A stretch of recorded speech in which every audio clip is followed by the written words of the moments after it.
Hello everyone and welcome to a new video. Today I am once again filming my wrap up here in my bed because I'm literally too lazy to stand for as long as time it takes to film a wrap up. Also the light here is like so intense. I don't know if it's a good intense or bad intense. June was Pride month. I used the whole month only reading Pride books. However, I didn't get to my full TBR because they did not arrive in the mail. Actually, I just transfer all the ones I didn't get to my July TBR. Some of them I didn't get to because I was being lazy in June, and I regret it now, yes. I only read 21 books in June, and if you've been watching this for a while now, I have a goal of 300. I need to read 25 for each month. I'm a bit behind, so in theory, I would have to read 28, I think I remember was the number, for June to catch completely up. I obviously didn't do that. Hopefully the reading rush in July will save me and my reading goal. There were specifically 3 books I didn't get to in June. That was for my God of Thing for Summer Challenge, but I will do them in July when they arrive. I literally been waiting for almost 2 months for some of them. I'm annoyed. Talk more about those I missed in my July TBR, so watch that if you're interested for what I didn't get to. I realized that wearing glasses in front of the window is like, you get that annoying glare, because I didn't take lenses on and I'm lazy. I'm really sorry. I can take off my glasses. I don't need to see to make this video. In theory, I can just, yeah, the camera is really close by my face.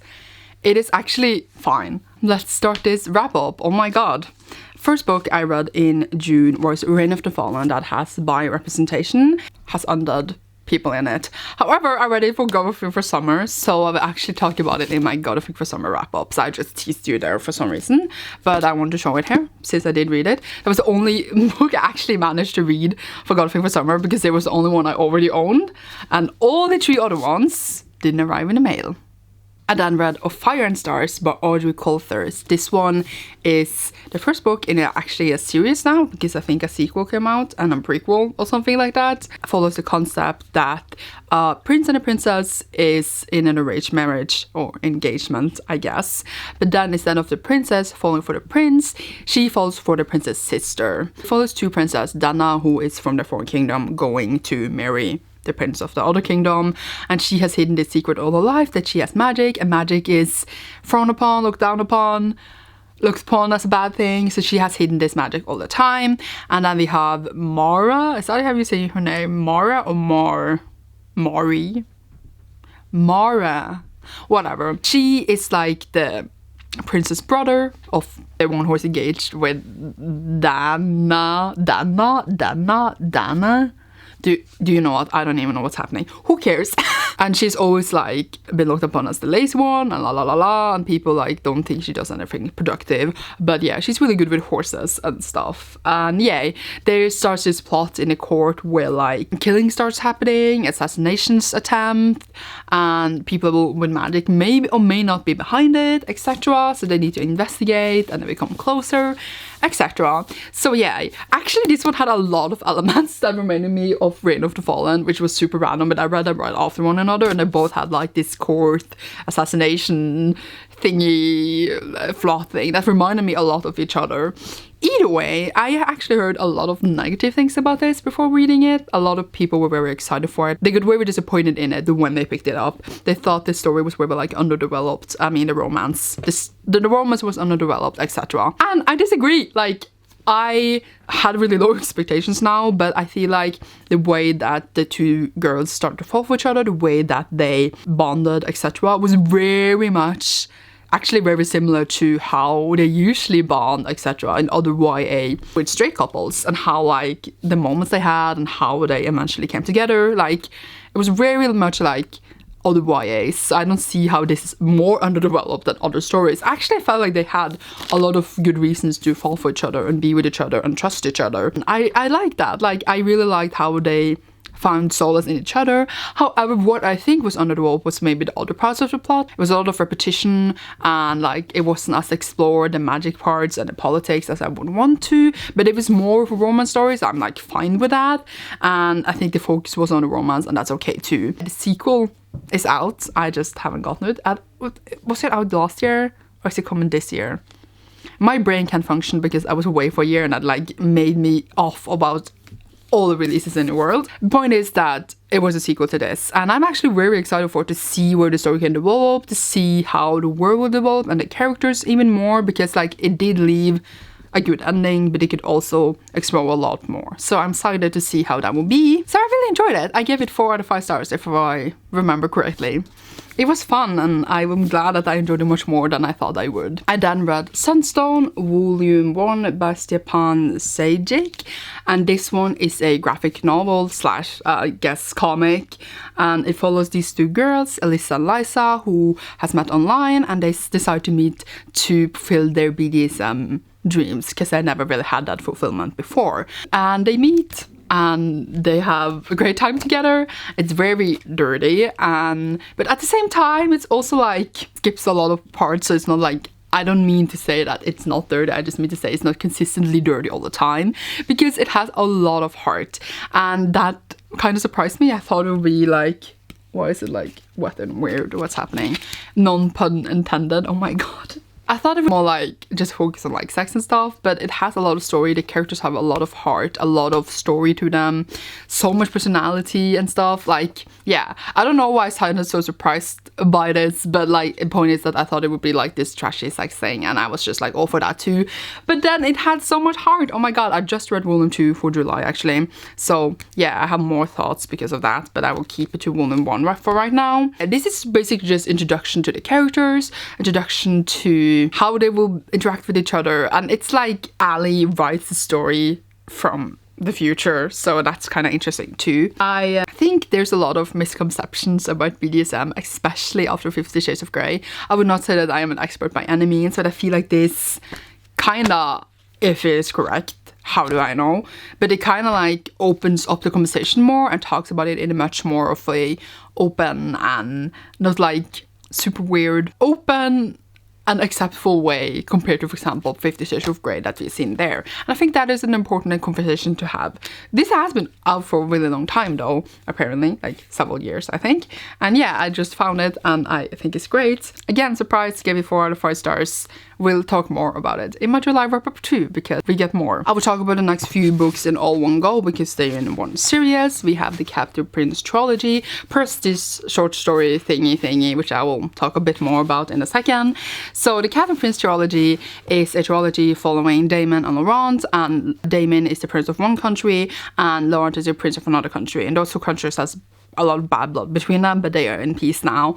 But then Damon's brother, Castor, kinda, I guess, what's it called, usurps the throne. He wants the throne, so he takes Damon and then forces him into a slave, and then he sends him to where the neighboring country, aka Laurent's country, and is forced to be a slave there. And then the first book follows him trying to escape, learning a lot about the court there, which is very different from his home court in Achilles. Like, this series is an anime romance series. It has a lot of harsh themes in it, like there is rape, there's pedophilia, there's slavery, and all these harsh themes are in this world. And of course that makes the books awful in a way, because they have all these themes in them, but just because a book have harsh themes in them doesn't make the book awful. I don't know how to explain it. I know some people can't read it and don't like it, and that's totally fine for them. Choose what you can read and not read for yourself.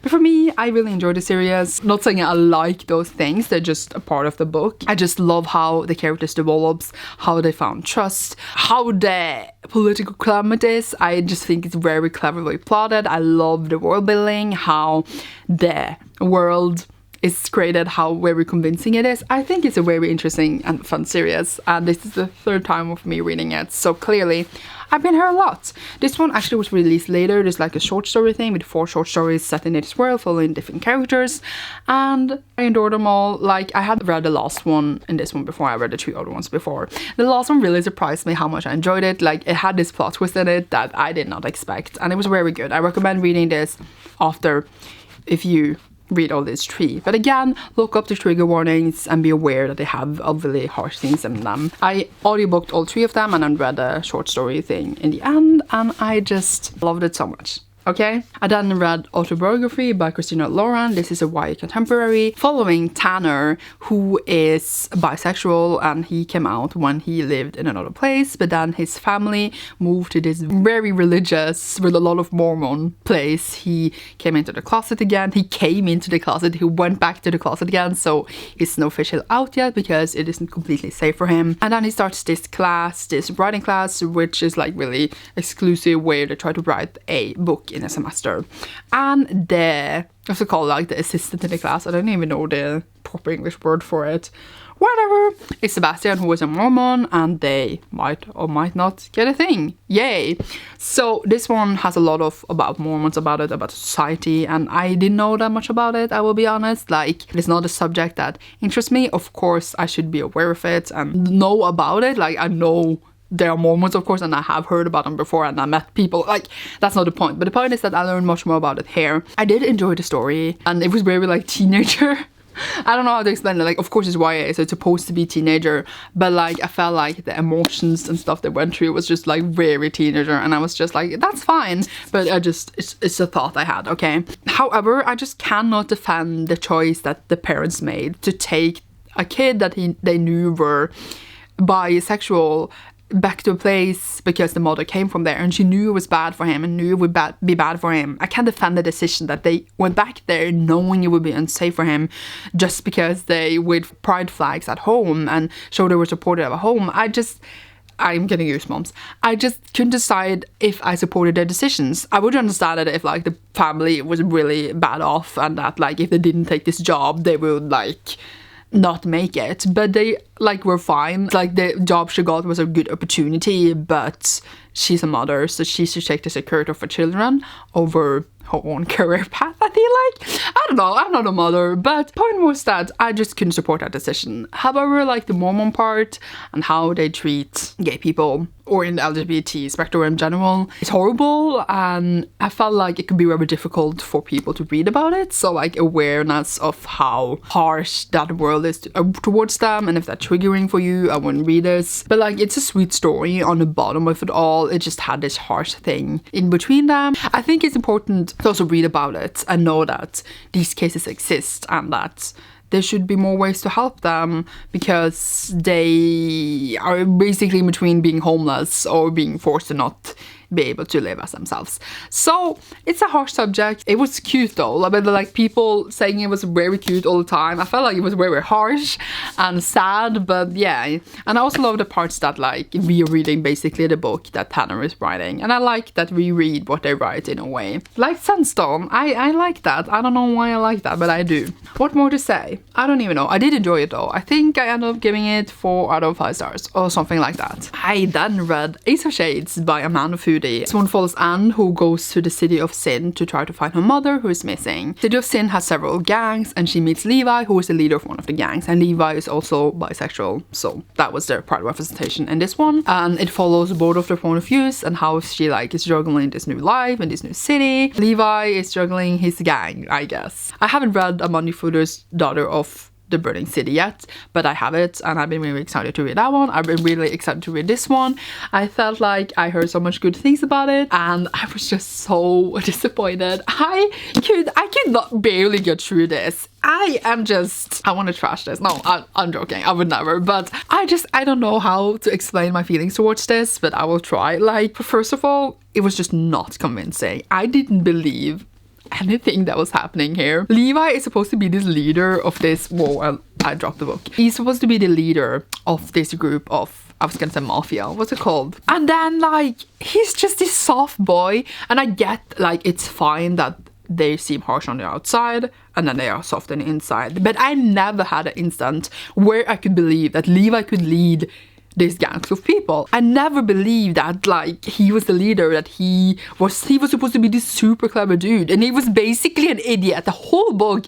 And that really bothered me, how we're supposed to believe that he's this super badass dude, like I don't know, criminal dude, and he was just basically this super boring dude, and I was just like, really really, of course I'm thinking a bit about, like, for example, Casper from Six of Crows and how convincing he was in his role as this notorious criminal, but Levi just did not convince me. I'm not saying that he had to be Casper, that's totally fine, but like, he wasn't clever at all, and I have no idea what was going on. And then this weird thing happened, I don't want to spoil it, but like, he is gonna for some reason get the main character a job when she's still looking for her mother, but he was like, oh, now I will go and get you a job, and then something shitty happens because of this. But why would she have a job?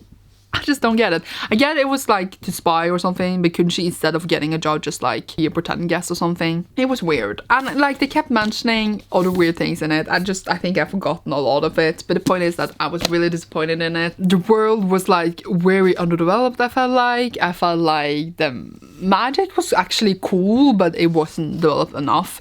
And then like, the writing was very annoying. They kept repeating a lot of things all the time, and I was just like, you did already explain this, and that was very annoying too. The game that is going on, like the shadow game, also just didn't make sense, and how in the end, when they were just gonna like get out of this thing, they just started doing a thing that just came out of nowhere kinda, and then they kind of solved it that way too, and I was just like, okay, so now we are suddenly totally different people. I just didn't get it. Okay, I just didn't get this book. I am very disappointed. It's a trilogy, and I always finish my series, but I think it will take a while. It could be potential that sometimes I don't like the first book as much, but then I like the rest of the series much more, and that's fine. But like, this was really disappointing, and I gave it like 2 out of 5 stars. So yay. I rarely get 1 star unless I hated it, but there were some redeeming qualities. But yeah, 2 stars is a big low for me. That's all. I don't even know what I just said about this book. The point is that I was disappointed. We then had Monstrous by Marjorie Liu and Sana Takeda. This is also a comic or graphic novel. Graphic novel, I would say. I don't even know. This follows the girl on the cover that I cannot remember the name of, so like, ignore me. And it has this beautiful art in this beautiful, very original fantasy world. So I was very, very into all that, and all the different creatures and mythology and all that. It was very, very good. So she finds out basically that she has like this monster demon thing inside of her, and then we are just like being introduced to the whole world and the pieces in it. So like, I wouldn't say that I am completely sure what's going on, explanation behind it all, but I feel it's getting really good, and it was really good the whole way through. The LGBT representation was this side couple that was FF, but like, I thought it would be more, but maybe it's more later, but people had like shelved it on LGBT. I don't know more about the representation in it, but just mentioning it. So yeah, like, that was like a brief representation there. So yay. I thought it would be more main, so yay. Either way, I don't know what to tell you, like, I feel like it's hard to talk about it without spoiling it, but I keep looking at it because I'm just like trying to remember my brain. It's just very beautiful, very brutal and bloody though, with just so many amazing details. I just love the world created here. I think like it would be a thing you enjoy a lot. For example, if you like Saga. Saga is like one of the big thing on BookTube, I feel like. I read some of Saga and I really, really enjoyed that, but it reminded me like of the scope and just of the originality of it all, but I have nothing similar otherwise. And yeah, it was just a great ride. I don't know what more to say. I think like I am reviewing things badly. It was beautiful. Very gory though. I think I give it 4 out of 5 stars. I then read Dark Dawn by Jay Kristoff, which is the final book in the Nevernight Chronicles. So I finally finished the series. Always like I thought that much about this one, but it basically follows Mia, whose family got murdered by people, and then she swears revenge, and she joins this assassin school later in her life to get revenge on the people that murder her family. She's also like a Darkin that like can go into shadows and had this shadow cat to talk to and eats her fare and stuff. It's really cool. So what to say about the final installment? It was good. It had some surprises in it. It had 2 very specific plot twists in here that I like them because I didn't expect them, and I really enjoyed that. I think like the end itself was fine. It was funny, it was sweet. I was always surprised of how it actually ended, and I'm very happy for it. The main character is bi and later is in a relationship with another girl, and I don't know, Jay Kristoff really likes to write beautiful and with a lot of words, and it's great.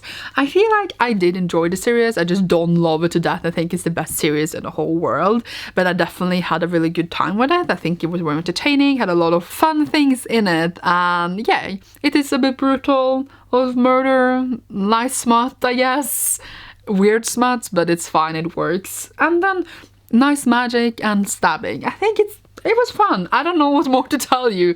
Great review, Sandra. But yeah, I can see why people wouldn't like it. I can see why people would die for it. But like, I'm in the middle. I did enjoy them, all 3 of the books in series, but I don't think I would die for them. But now, like I said, I read them. So yeah, I think I gave this 4 out of 5 stars. I think I gave all of them 4 out of 5 stars. So I did enjoy them. I felt like there was more to say about this, but I feel like they're a bit spoilery. It had to do with the moon though, and so did my next book, which was very ironic for me. I don't know why. My next book was The Stone Sky by N.K. Jemisin. This is also a final book in the series. So what am I even doing? I am finishing series left and right. I'm so proud of myself. This one I read for Career Blackathon, which I did for the 2 days it was, and I have a full vlog up on my channel. So this one is the 3rd and final book in the Broken Earth Trilogy. I keep calling it the 5th season trilogy, but that's not the name of it. And it's basically set in a world that every few decades or a few years or so, there happens these seasons, and that is like brutal disasters, earthquakes, you name it, in the world. Basically it ends every few decades, and then people have to survive and then come out of these seasons. Then we have these origins that can control, not necessarily like control it completely, but control the earth and can stop complete horrible disasters from happening. But people have a lot of fear for them and hate them and are against them a lot. And then we have Esun, who we follow, who goes after her husband and her daughter because he killed her son. Other perspectives too, but kind of spoilery. And this book, parts of it, because we have different parts in different chapters, is written in 2nd person. So I just cannot believe that N.K. Jemisin wrote a trilogy in 2nd person successfully. Who writes in 2nd person successfully? No one, but it's so good here. You also get other parts and it all comes together and it's just so good. I remember I was very confused in the first book. I was like, what is going on? And then it was really good in the end, and totally explosive, and my brain just like, And then in the 2nd book, I was still confused, but things started to come together more. And then in the 3rd book, everything just fell into place like a puzzle piece, and I really enjoyed that. That is why a lot of the times I always finish my series. Not that I didn't enjoy the ones in the past, but I just mean that. I feel like a lot of the times the first book in trilogy is just setting up the pieces and you can see the whole picture because the author don't want you to see it, and then it might feel bad. But then when you get the whole picture, like, oh, it wasn't that bad after all. Like, that's how I felt about some series where I was a bit skeptical about the first book. But yay, not that I was with this one, I was just thinking as an example. I actually enjoyed it so much. I want to reread the series to see the pieces before they happen, and I feel like I just want to reread it because it was so good. It's so original in the way it is written, in the way it's told, in the way that the ideas of the world and the characters and just everything. I just really, really enjoy it. It has a lot of originality and it's not something you see often. And I just enjoy them. And like, you know, the world building and the magic. It's so cool. It's awesome. I could eat this book, but I don't want to eat it because I want to just have it. And yay, I gave actually this 5 out of 5 stars. It was my one fave of the month, and I talked more about it in my favorites. Probably just repeated everything that I said now. So good. And my second read for Queer Blackathon was War Girls by Tochi Onyebuchi. This one follows 2 sisters, Onyi and Iffy. Onyi is like a war girl. She's the one on the cover, I would assume, because she has the metal arm and she had that.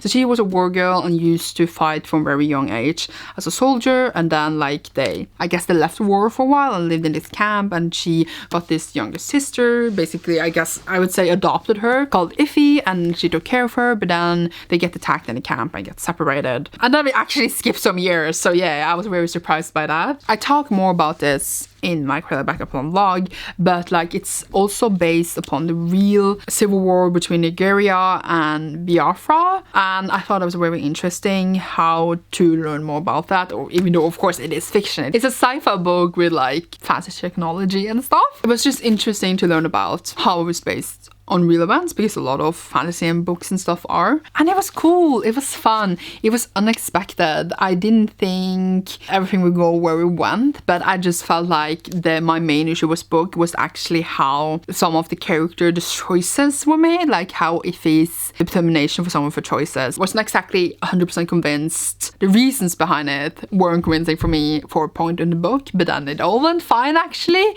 But it was just a bit like, really? Why? But okay. I I just really liked how the story developed because I thought that this war thing would go on forever, but then it went in a different direction. I like the relationship between these two girls. I like the girls.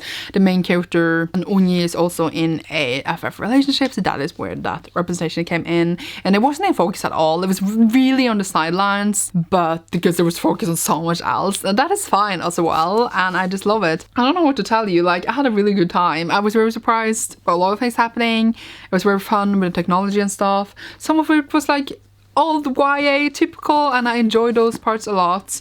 It was intense and fun, and I really had a good time. Like when I was reading it and I had to go to work, I was just like thinking about it, just like I want to read because I want to know how it ended. And the sequel is coming out in October, I believe, so I'm very excited and will 100% pick up that, and I'm just very excited to see how it go because the end broke my heart, also gave me a lot of hope. So yeah, I don't know how to speak apparently, but I will recommend this a lot, and I'm just so happy that I picked it up and read it. Yay! I then read Housestopper Volume 1 by Alice Oseman. Actually, this arrived in the mail. Shock. And this one is a graphic novel comic. I don't... Why can't I remember the difference right now? My brain can't function. It's basically the meet cute for Charlie and Nick, who are two characters that are, I think, already together in Alice Oseman's other books. Solitaire is the first book I think they show up in, and people love them and people love this. It is very adorable. They are so cute. They just form this beautiful friendship, and like this is only volume 1 and there's 3 volumes so far, so yay.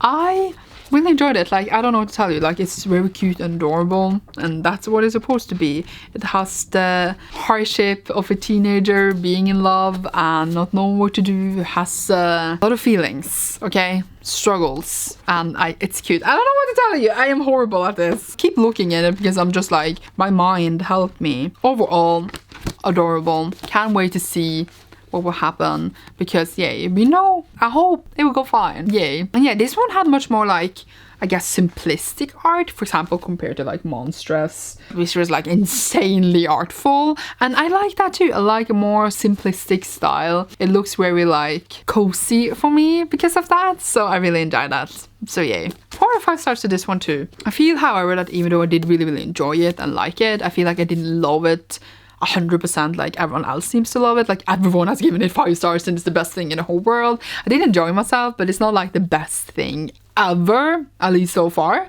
So yay, but like I wouldn't say it was bad. I just was surprised that I didn't love it more because I just heard so many intense things about it. Fun. We then have Ramona Blue by Julie Murphy, and this one has bisexual question mark representation. This has questioning representation.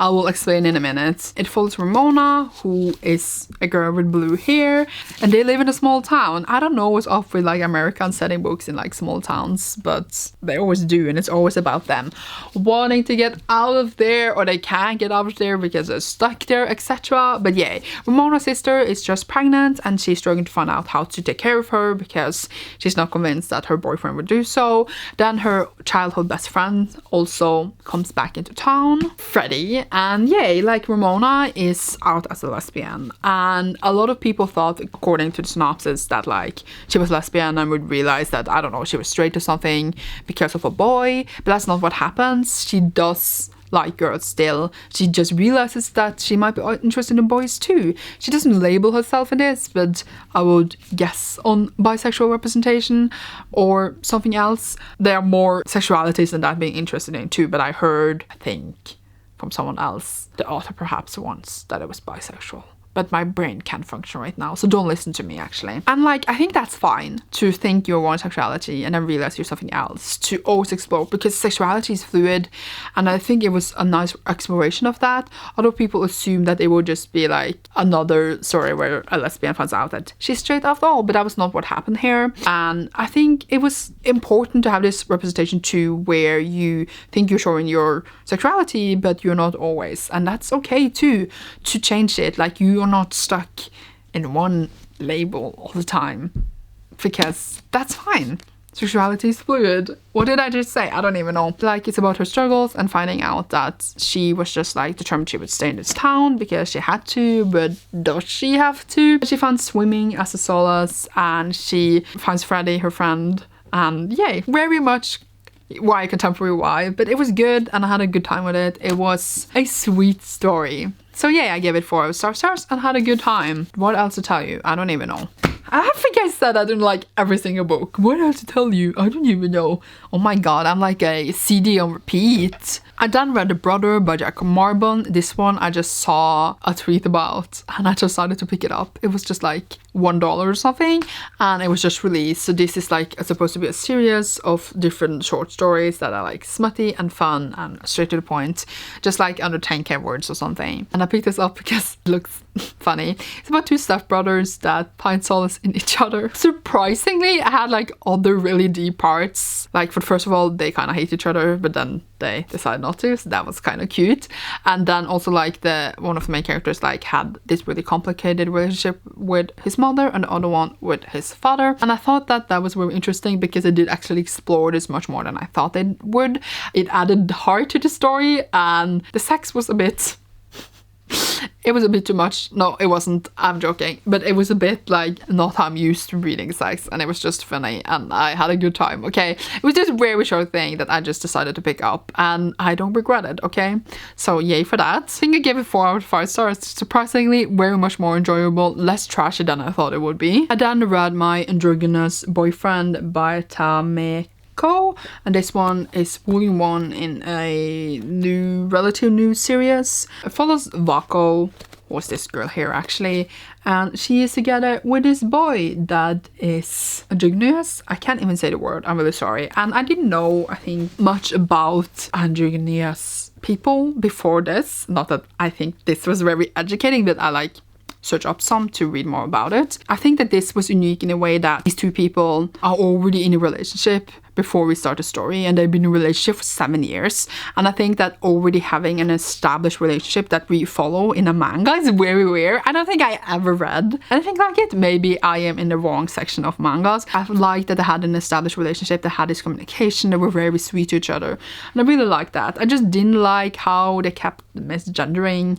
the boy because he's a dude and he identifies as that, as far as I can tell. And Vako, the main character, kind of just let it happen. People assumed that they were girlfriends and she just like kind of didn't care, and I didn't like that. But it says that this romantic slice of life story is about love, relationship and breaking with tradition, and I think that's fine. I think that the story was fine and it was cute, but I just don't know how I feel completely about it yet. I feel like also maybe I'm not the right person to see, I guess, the representation and stuff in this, but overall it was cute. I just feel like manga a lot of the times does have a questionable representation in the LGBT spectrum, I would say. We will see. It wasn't horrible, even though it was cute, and as I said, I liked their relationship a lot. It was just slice of life things. It's more just their everyday life. It's not really a lot of plot specifically, but it was enjoyable, except for the parts where I said the misgendering, I guess. I then read Kingspain by Claire Ledgren. I can't say her name, I'm really sorry. This one is the second book in the Imperium Trilogy. Is that what it is called? I don't even know. Sequel to Fury Born that was released not last year, the year before, I don't even know again. The 2 main characters, Riel and Eliana, are both bisexual, and it follows Riel in the past, I guess. That is the supposed Sand Queen, but does she turn out to be the Blood Queen after all? Maybe. And then in the future, 1000 years later, we follow Eliana and the consequences of what Riel did 1000 years before, and different things like that. The first book, we kind of just build up to Riel, I guess, going into her powers and becoming the Sun Queen, and Eliana growing into her powers, realizing she has powers. Great work. I think like we used like 500 pages on that, and I was just like, we actually went nowhere. And in the second book here, we went nowhere again. I don't know, like it was 600 pages long and I was behind on my TBR, and I still decided to read this one because I was like following my list downwards, and I was just like, why am I spending so many hours and days on this book? I finished it. So like, I don't hate it, it's not what I would say. I just feel like there was so little development. We use so long time on everything, and we do these things that have no consequences, that actually does nothing for the story over and over. We just visit a lot of places and talk to a lot of people, and we were just like, fine, we see the rest of the world, that's cool, and we see like these small actions that maybe affects the big picture. That's fine, but you ask yourself afterwards, what did this actually affect in the story? And then you realize nothing. You use all this time with fucking and other things, and I'm just like, fine, I get it, you have sex, but we don't need to know that you have sex every 50 pages. I'm just saying, okay? And it takes such a long time for anything to happen, and I cannot deal, okay? Still kind of like, I like Riel more than Aliana. I think Aliana is very annoying. The whole thing where like there's 1,000 years between doesn't also feel like 1,000 years. I feel like 1,000 years is a really long time, but it feels very much the same. I guess it makes sense since like the people taking over didn't want changes, so they just like kept the same because they're basically immortal. I don't know. I'm not convinced. I don't get the hype. I enjoy the story fine, and I think it's an interesting way to tell it. I like the magic and stuff, but I just want a plot twist or something, because like I feel like we are now just going in one straight line where we knew what was going to happen in the first book, in the first chapter, and since then nothing has changed, and everything we knew was going to happen has happened. And I expect the third book now to be like twist it and make it something different. That was why I've been expecting all the time, and it still haven't happened. If we literally follow the same line of action that we did in chapter 1 in the first book, then what was the point of all the other books? I do enjoy parts, and I do enjoy the world and like to see events fall out, and that is fine, but at the same time, as I said, it takes a lot of time to get there. And like the last part of the book, like the last 50 pages, that was where the author really saved that things were going to happen. But then you already read 550 other pages that didn't mean anything. I'm joking. I guess it did build up. It was just a long ride to it. Okay. So yay, I ended up giving it 3 out of 5 stars. Yay. I then read Laura Jean Keeps Breaking Up With Me by Mariko Tamaki, and it follows Freddie here that keeps being dumped by Laura Jean here. And I actually didn't know that this was an FF relationship book, and I really enjoyed it. So Freddie is usually heartbroken because she keeps being dumped, and Laura treats her really badly. And also when they get together, Freddie realizes she's a really bad friend, and it's her realizing she doesn't deserve to be dumped all the time, and she doesn't deserve to be treated the way she is and cheated on and stuff, and she finds worth and stuff in friendship and other things, and it's really adorable. The art here is very like, I don't know how to explain it, like the other Heartstopper was very like pencil stroke. That was just like really casual, but this one feels like really, I really like it in this one, but like very computerized. I don't know, I'm not saying it isn't drawn, oh my god, I just mean like it seems like really drawn on a computer. Not that I'm saying that the other ones aren't, but like Heartstopper seems really like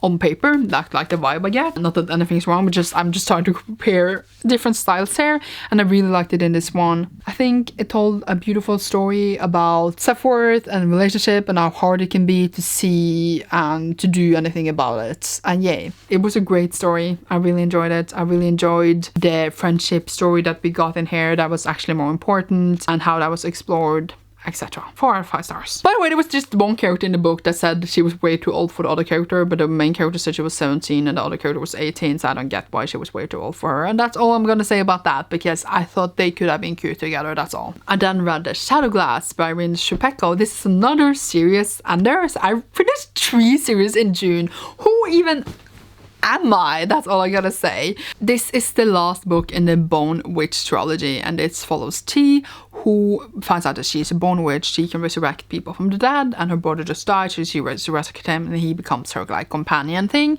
Then she goes to the school to become a Asha. Oh my god, can I not remember what it's called? They are basically people with powers that serves other countries. They're different countries, different politics, lots of different things. Obviously I can't talk that much about the third book because without spoiling, but the story is also told in a way that we see the future, where T is a totally different person doing other choices that we can see in the past, because that's several years later, where she's like, I think closer to like 18, 19. In the beginning she's like 14 or something, and then we just follow her through the years where she in theory tells a story to this bard, and that's how we see her story. And then we see her in the future. I was gonna say like the Imperial trilogy is trying to do with 1 year later, where you set the past for a moment and then see how the future will unfold, but here it's done very differently and much more natural, let me just say. And it's just really good. You don't know how it ended in the future. like it was, but it just came together so nicely. And then in the Shadow Glass, basically everything that has been in the last 2 books just like came together. The first book was an introduction to everything, learning about the world and seeing Tia grow as a character, growing into a role as a Dark Asha. The second book was just like explosive, how so much changed and like how everything developed and came into place and was revealed. That was crazy.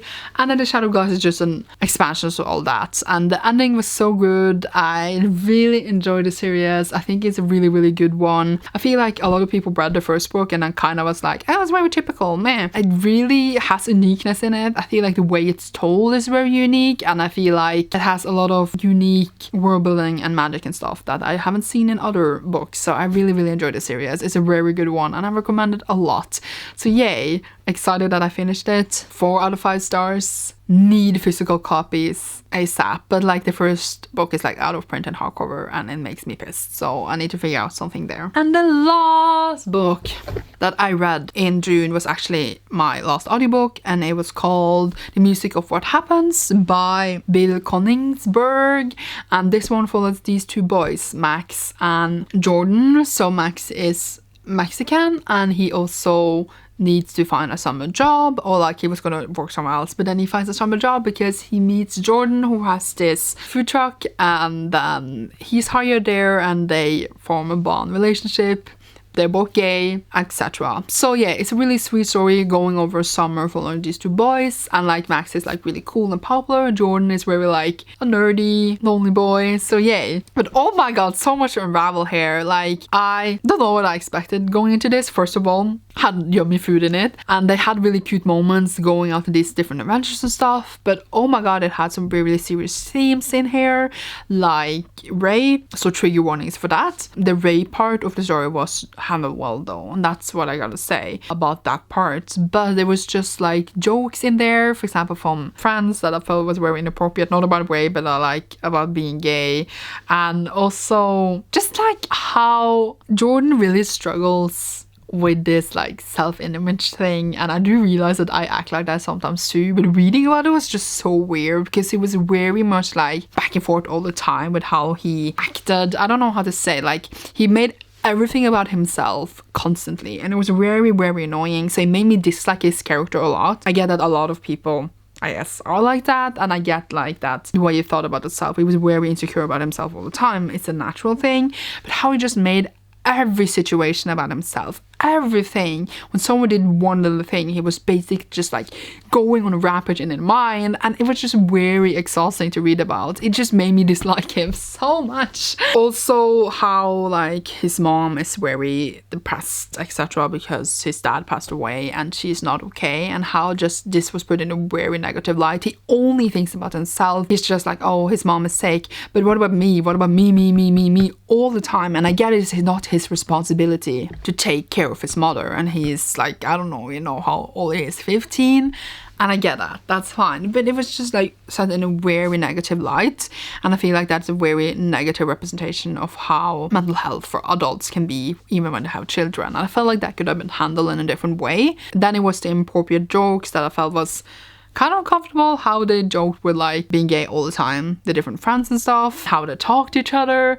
and I just had like this bad vibe throughout the book a lot of times with the different interactions with the different people around them and how they interacted with each other. And then I just felt like the story was really, I don't know, uneven. Max's struggle is mostly that he was raped, and then Jordan has all these other things, and I just felt like I wanted to spend more time in Max's head than Jordan's head. I felt like we were mostly with Jordan, and that bothered me. I wanted a more uneven story because Max's head was great to be in and Jordan's head was exhausting to be in, and I feel kind of rude because I feel like a lot of people have insecurities, and I have insecurities too. Like Jordan kept calling himself, like for example, gross, and when he said it, it sounded, I don't know me to mean, but it sounded so funny because that's how I speak. I'm just like, oh, but I'm super gross and ugly and stuff. I say that all the time and I mean it most of the time, but hearing someone else say it in a book just made it, I don't know, comedic. It's just, I think it's like a reaction from me. I don't mean to be insensitive here, because he was just like, oh, but why would he like me? I'm so gross. And it was just, I think it was something with the narrator, but it just came out so weird. And then I feel like, do I always sound like this when I speak like this? Maybe reflect about my own word truths about myself. The narrators, like Max's narrator was so good, but Jordan's narrator was so annoying. When he spoke like women in the book, they were all just like,